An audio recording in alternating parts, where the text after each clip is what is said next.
A convicted sex offender and former police officer is back on the streets tonight. This just hours after his bond was revoked by a St. Louis County judge. New at 10, News 4 investigator Chris Nagus is explaining how this is possible. I'm honestly terrified of just him being around. In April, News 4 heard from neighbors on this Arnold block. Morgan Pisoni lives directly across the street from Corey Cranifus and is disturbed to know he was convicted of molesting a young boy in 2007. I'm terrified to keep my kids outside. Cranifus is currently charged with 2 felonies involving sodomy with a child under 14. On Friday, for the second time, the St. Louis County Prosecutor's Office asked a judge to revoke his bond. Is it fair to say your office believes this individual poses a threat to the community?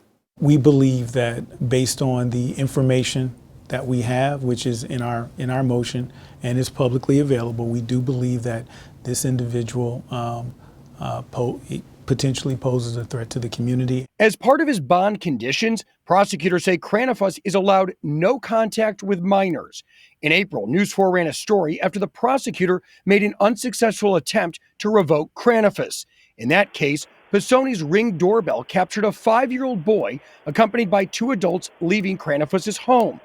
Witnesses testified nothing happened. The judge did not revoke bond.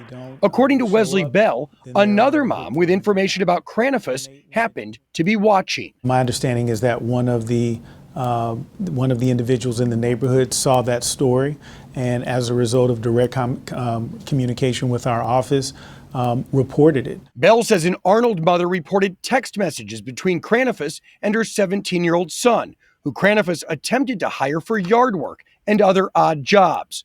The prosecutor told the judge Cranifus used the name Corey Michaels and continued corresponding with the teen despite knowing he was 17. These types of stories only help to get that information out, get that word out, and this is an example of a story that has actually empowered a resident to reach out because they may not have otherwise known. On Monday, the judge revoked Cranifus's bond. But by Monday night, neighbors told me Cranifus was back home mowing the lawn.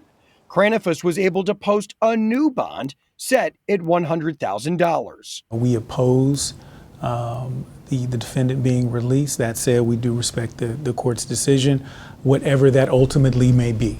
So for the neighbors that live around this individual, they have voiced concerns about having him on their street. What do you say to them as they see this guy return to his home hours after having his bond revoked? You know, I would say if you see something, say something. So once again, Cranifus is out on bond. He is awaiting trial on 2 felony charges involving statutory sodomy of a child under the age of 12. At this point, a trial date has not been scheduled. Chris Nagus, News 4 investigates.